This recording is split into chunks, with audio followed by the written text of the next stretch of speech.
And we're live. Good morning, everyone. It is V, the Guerrilla Economist, coming to you live on another edition of Rogue Money Morning with El Cuco, aka CJ, the producer. You can find us at roguemoney.net. Follow us on Twitter at the Rogue Money, as well as Rogue Money on Facebook, Twitter, Steemit, DTube, every single podcasting platform known to mankind. You can also check out our sponsors, RemainCom.net, RemainCom.net. Don't freak out, RemainCom, whether you need the gold USB to surf the web anonymously, or you're looking to get funded, either business or personal, up to $600,000 unsecured from their lending network of 335 lenders, or you need a smart banking option that protects your bank account. Check them out, remaincom.net. With that out of the way, CJ, what's going on, brother? How are you? Well, I'm glad that we're having a 100% scripted show today, V. So I'm reading from my lines. I think my next Good. thing is to plug Rogue Money articles because I want to stay in tune, you know. So, Yes, that's important. We both have a gun to our heads right now. Can't let the people know this. I'm under duress. no, there, some great articles yesterday. I just want to thank, not only our listeners, but our Rogue Money contributors who just continuously, reading, working, writing, and do that whole writing thing takes a long time. What we do is easy, right? We just go on air and we talk, but the whole writing. So go to roguemoney.net. Mm-hmm. Bankster Slayer has a great article out. Citizen Sophia, blockchain, and the CFR convo. Ooh. Go watch it. It will trip you out a little bit. You will learn about the Saudi granting the first human hybrid citizenship in the Saudi kingdom. Her name is Sophia. She does some speaking and engaging with the audience. It's strange to watch, but this is the future that many people are buying into, as far as the privilege of citizenship to AI. So go check that article out. Then also James Russian Analyst posted a great article by Harley Schlanger, and that's in regards to the recent meeting between Director Pompeo with William Binney. And that's something that Trump directly had requested that to take place, and that's in regards to the DNC hack, the fake narrative that's there. And we continuously witness the DNC going out trying to provide all kinds of excuses of why they never provided the DNC servers.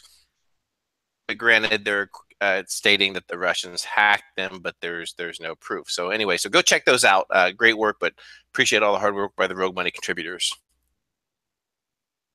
It's amazing to me, man. With 3 million illegals voting and a million dead people, that crazy wench still couldn't win. Yeah, and we witnessed yesterday, a victory lap, a well-deserved victory lap for the Democrats. They won a couple of key elections in terms of governors, kind of a shift How away, fun! and so they're taking their victory lap. And what's interesting is that they're taking this victory lap based upon the conception that Trump is failing, and I think in part V.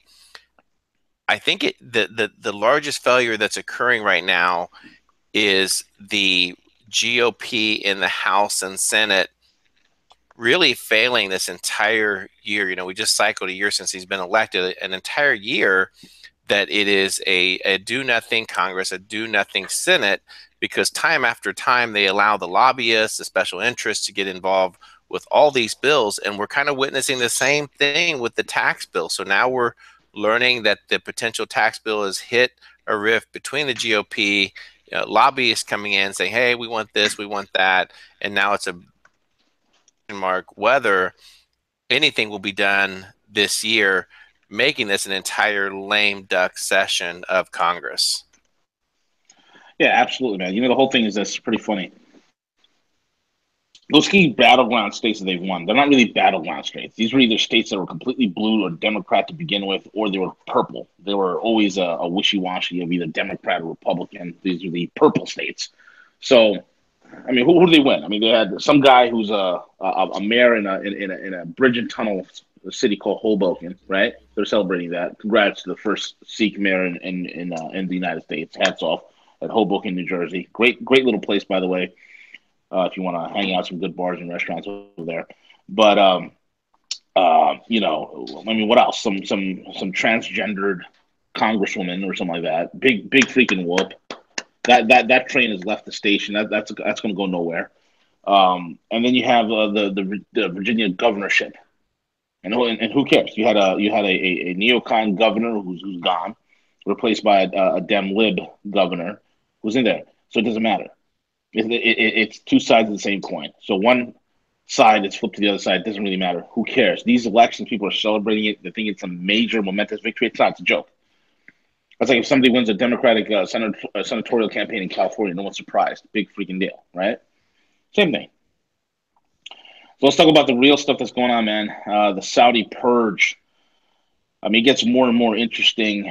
Um, Total fog of war, CJ, and I think it's going to set us up for the Monday night show that we're going to be doing. I guess we could talk about the Monday night show and let everybody know why this is going to be a major show that has to do with exactly with what's going on in the Middle East. Yeah, we're going to war game it, and I think it's very important to bring different perspectives, different angles, different sides into this conversation because it is getting, as we learned yesterday, it's getting more complex day by day. Some perhaps perceptions that even I had believed at the beginning have changed a little bit.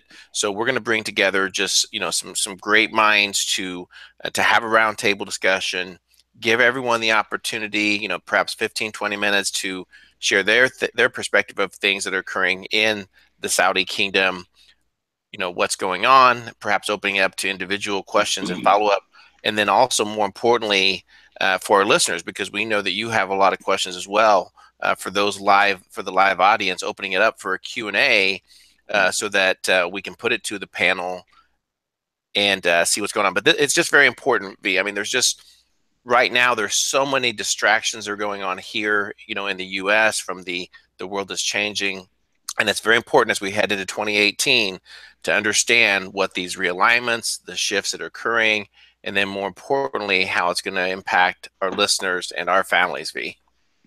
Yeah, absolutely, man. The things that are going on in Saudi Arabia is quite dramatic, and it is pivotal because it is the ground zero, so to speak, of what the petrodollar is in terms of what the petrodollar and the entire U.S. hegemony uh, basically is built upon. Is the Saudi pipelines? I've said it so many times. The American dream is built on Saudi pipelines. I've said that over and over and over again. In the empire of chaos, it seems as if, even though it's on its last dying breath, are going to do two things. They're not going to go quietly into the night. Okay, it doesn't seem like that they will. And it looks like that if they cannot have hegemony and influence in the Middle East, these SOBs are willing to have a scorched earth policy on the Middle East and go for broke. This strategy, what they're trying to do between Israel and Saudi Arabia, trying to provoke a war. And we have this in leaked cable, so this is not conjecture, it's not conspiracy theory, even though you have to give credit where credit is due, and it shows you the true bona fides of real individuals who are really connected. W was on this program almost a year ago, speaking about the coming pivot towards Lebanon and Hezbollah. And CJ, is that not what is happening right now?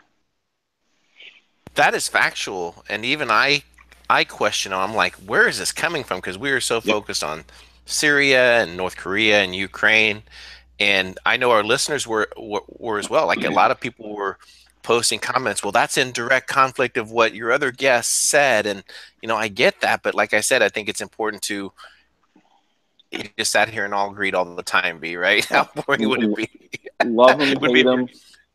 Exactly. so now everything that he discussed in the and you can go back, it's timestamp, go back and watch those that listen to those interviews where he spoke about Hezbollah and Israel, the realignment occurring, and now we've arrived at that point, V. Absolutely correct, man. And it is exactly as he said it would be. And love him or hate him, mock him, whatever the hell it is, that guy. I always josh with him because that's the kind of relationship that me and him have. You know what I'm saying? We have a very good relationship. He's one of my very good friends. I love him to pieces. He's a great guy. He's one of the few individuals in my life that I would actually trust with my household. That's just the way he is. He's a great guy. And, I always josh with him. I always joke around with him and I always take zings at him. That's because I love the guy. And for him to come out and when he says those things, I always say, man, are you sure about it? I mean, it just sounds so far out of left field.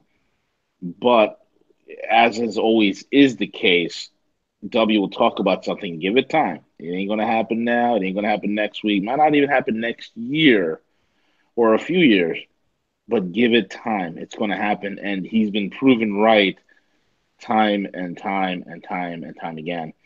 The empire chaos is not going to go quietly into the night.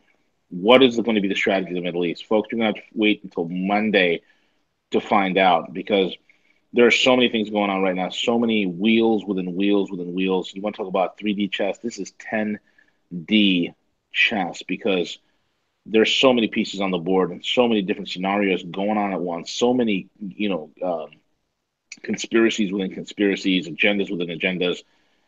It is a swath of chaos that needs to be weeded through right now, and it's so critical.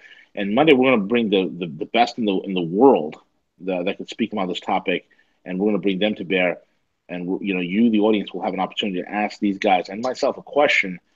Um, so it's going to be a very very pivotal night for all of us because with the closing of the Yemeni border that they've done, okay, this is looking like crazy erratic nonsense. But at the same time, you also have to understand that the Sino-Russian nexus, the Chinese-Russian nexus that has been winning the world throughout the world without even firing a single shot, they are still active in that region. They're not giving up that fight. And let's see this whole entire thing, the whole entire Middle Eastern operation. Here's the funny part about it, CJ. Everything that's going to happen in the Middle East hinges upon what MBS, Mohammed bin Salman, is going to do. There are rumors that he's made some deals with Trump. There are rumors that he's made some deals with Jared that he'll go along and do some certain things with Israel, and then in return, he'll also be able to buy off Jared's share in that 666 Fifth Avenue real estate debacle that Kushner is part owner with. That's some of the rumors. But the only thing is this: if anything happens with that whole entire thing, that's a major conflict of interest. People will be screaming bloody murder. Again, folks, there's multiple variables to this whole entire thing, and it's going to be interesting to see how this all plays out. I mean, let's be honest. MBS has made some rash decisions. Rumors has it that he was the one that was instrumental in pushing Saudi Arabia into a war with Yemen that's blown up in their face. He was instrumental in that whole entire Qatari, calling them terrorists and all this other BS. That blew up in his face. He was very rash in his judgments in Syria, and that's blown up in his face. So this guy, okay, he's only 32 years old, very ambitious. People are saying that he does twice before he thinks once. He seems like somebody who's very belligerent. This whole entire thing hinges upon this young king and this crackdown that has occurred. Now, it's pretty interesting. These characters, okay, there's a glimmer of hope here, and this is where I'm a little confused on. This needs to be clarified. And I don't know what the answer is as of yet. That crackdown in Saudi Arabia netted close to $1 trillion in assets. They're saying 800 billion, but it's north of a trillion. Let's just say it's about 1.2 to 1.3 trillion in assets that was that they got recontrolled of. Okay, now, okay, the characters that were caught, Ben Talal, Merkin, who was knocked off and killed. Okay, if you believe that helicopter just crashed because it was an accident, I got a bridge in Brooklyn. I got a bridge in Brooklyn to sell you, because I'll tell you right now, Merkin was knocked off. It is nothing but the Saudi night of the long lives. Just like Pepe Escobar says, I agree with him. It is the Saudi Arabian, sword of the Arabian Nights, the night of the Arabian Nights. That's basically what's going on over there. And there is a purge. This is not a crackdown. This is a purge. People have died. Royalty have died. They've been knocked off. They've been killed. Blood has been shed. Assets have been seized.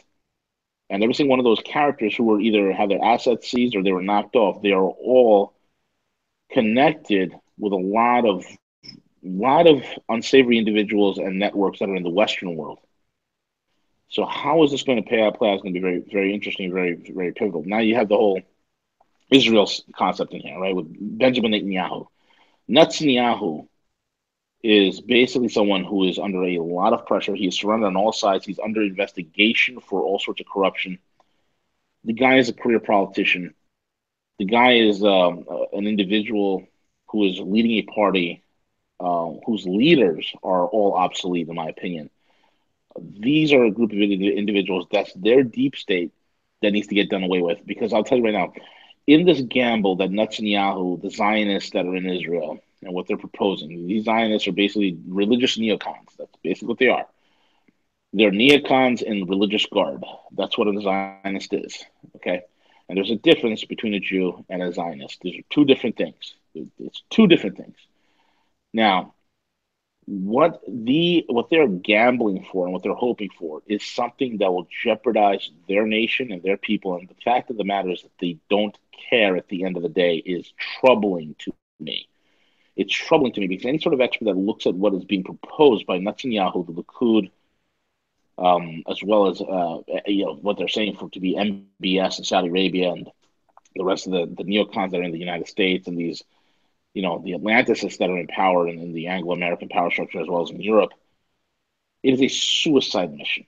It's not going to work well. Now, here's why. Israel's invaded Lebanon before, in Operation Cast Lead. They fought Hezbollah. Didn't end well for Israel at all. They left with their noses bloodied and their tail between their legs. Now the Saudis can't, with the most useless army in the world, cannot win against a bunch of ragtag Houthi rebels in Yemen, in the poorest country in the Middle East. Okay, I mean Yemen's like basically third world status. Okay, cannot win against the Houthi rebels. The Saudis and the Israelis have no hope against Hezbollah. They're thinking the Americans, who could barely hold on to Kabul in Afghanistan, who could barely even hold on to Baghdad, or can't even hold on to it anymore, they left. They somehow have convoluted themselves believing their own BS. There's nothing more dangerous than an empire and its cadres and proxies who believe in their own BS. Okay? And if they're believing their own BS and they want to go into Lebanon and provoke a war with Hezbollah, this is going to it's going to be catastrophic on a worldly scale because Hezbollah will chew up and spit out anything that's thrown at it. Period. Trust me on that one. It's not going to be an easy fight. It's not going to be. You're not going to win this with precision munitions. This is a door-to-door guerrilla warfare. You're going to have to do it on their backyard. You're going to have to do it in their neighborhood, and you will not win. You will not win. That being said, okay. That being said, no one wants boots on the ground. That's in that scenario. What is the economic ramifications of this? What is America committing to another war? The American population, they're done. We're fed up with this nonsense. Okay, we are totally fed up with this nonsense. And then what's going to happen is this: what if China says, you know what, that's enough. We're done with it. We're going to dump the petrodollar. We're going to dump the dollar in as a total, and then accelerate their plans. This puts us in a very, very precarious situation. These are the scenarios, the real scenarios that we're facing. And of course, there's going to be various other angles that are involved which we'll discuss on Monday night. But CJ, man, I mean, this is it's an incredible fight card, nonetheless. Right, and we know sometimes, V, that certain actions take place potentially, out of desperation, and some people, think through things properly, but as we know that some of the smartest people uh, commit the strangest crimes in their actions, and are we witnessing potentially some of that, with Saudi Arabia in terms of the shift away and the fear for their society, the fear of the uprising of the young men in Saudi with no jobs, no future. There's only so many times they can ship them overseas to get educated and then come back to little or no futures in terms of jobs and economic growth. So it's very interesting to observe this. Very interesting time to be alive, and we have to be cautious because there's so much information coming out, and I think there's also a lot of disinformation. So that's why it's important we take a little bit of time to read, think through it, And I think you did a great job of explaining the things that are occurring, and potentially why, again, Monday night's going to be so important for our listeners to dial in to listen to that show. So I'm excited. Yeah, me too, man. I'm excited as well. Moving forward, my man, Bitcoin is unstoppable. We have it on Japan. Japan's a forward-thinking nation. They have adopted Bitcoin as legal currency in Japan, and that is a huge win for cryptocurrencies in general. I like it, Siege. What say you? I mean, it's definitely, in terms of the forward thinking, the nations. I tell you one thing our listeners could do, and it was just amazing. I went back and I listened to it again, and I learned about this from Bix, you guys' show on Wednesday. But if you not had a chance to do so, go listen to the roundtable discussion that Cliff High has with I can't remember her name. Jay Sniff. Layden is one of them, and Oh, Carrie. They pretty much, Carrie and this Palladian try to team up on Cliff High. So it's a great counter arguments regarding the cryptos, the bitcoins, and I think if you go listen to how Cliff High does a great job of breaking it down and explaining, the cryptos, why they were created, how they're evolving, what they are, and how that the state is not going to be able to, they can do certain things to the exchanges and so forth, but in terms of the technology that's there, they can't change it. But anyway, I don't want to tell too much of it, say too much of it. Just go listen to it. It's a great job. It's also a great video to share with, potentially with,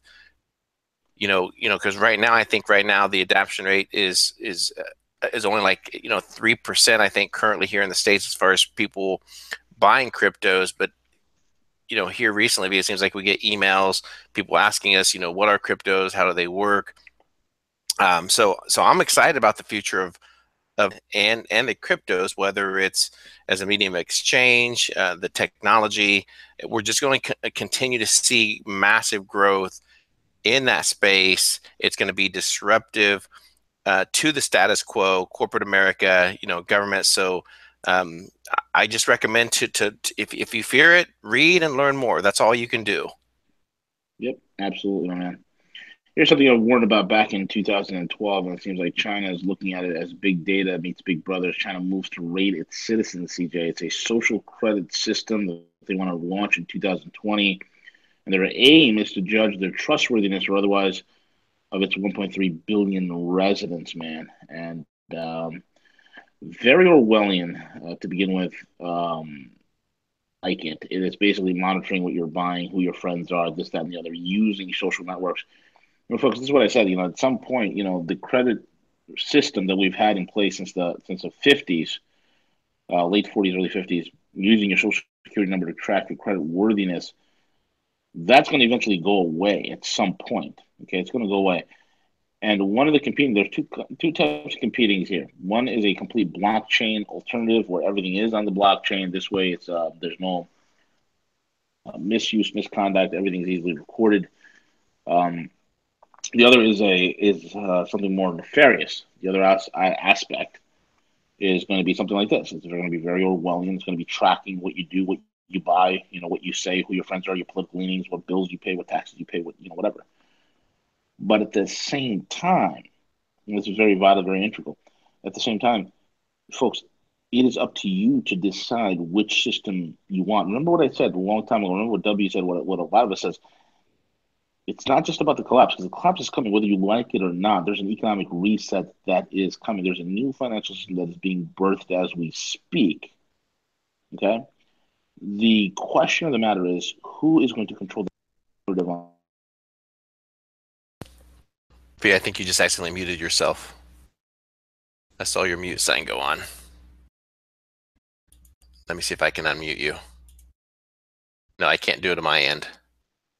There you go. You're back. Okay, go ahead and rejoin the Hangout if you can, because your audio is not coming across. Yeah, while V's doing that, I'll just go ahead and break this down a little bit. Yeah, so you can read about this future of what's discussing as far as like a citizen score, where it potentially will remove the credit social, the traditional credit score that we're used to. And we're seeing this evolve already in some of the technology, some of the things that are occurring. I've shared this before, but the other day I was listening to an advertisement for an insurance company, and the insurance was promoting how you get a rate quote is you download. There you go. You're back. Yep, I'm back. So Yeah, so I was just what, continuing. mhm. And let me just finish this just real quick. So again, this company uses this technology, and V, I know you heard of this as well. The insurance company that's going to give you a quote after you download their app, and they monitor your driving. But they're not only monitoring your driving, they're monitoring your social check-ins. If you're going to happy hour on a Friday afternoon, or all these things are programmed to the technology. So this is the future. This is what is coming at us. So let's just be mindful of that, and then it's obviously going to apply directly to some of the jobs. We're going to see once this potential shift occurs, we're going to see a big move towards technology in a lot of different industries. We're seeing a lot of the self-service kiosk at fast food restaurants where there's no more front-facing associates there. You walk in, there's 5 kiosks there that you key in your orders. This is just the beginning of what we're going to see in the future, V, as far as automation and technology involving in the workspace. Absolutely, my man. Absolutely. You know, so the next bit, and not only that, with technology in the workspace, you're talking about not only the invasion of privacy, but also how robots are going to be taking more and more jobs. That's the other thing. Uh, big, Yeah, and V, you'll be happy to know the first self-driving taxi just launched two crashed. days ago in Las Vegas, and it crashed. Yes, thank you. I was laughing my head off, man. I was laughing my head off. I was overjoyed. I was overjoyed. I don't think there should be any self-driving cars. Period. Period. Driving's a job. It's a chore. People should do it. Because what's going to happen is, God forbid, there's a systemic failure, and then people won't know what the hell to do. They won't know how to drive a car. They won't know how to recover a car from a slide, a crash, or whatnot. There's proof of this with various aircraft that are so automated the pilots don't fly them, and the pilots lose that skill. Then all of a sudden the plane has a systemic failure. It's crashing, and the pilots don't know what to do.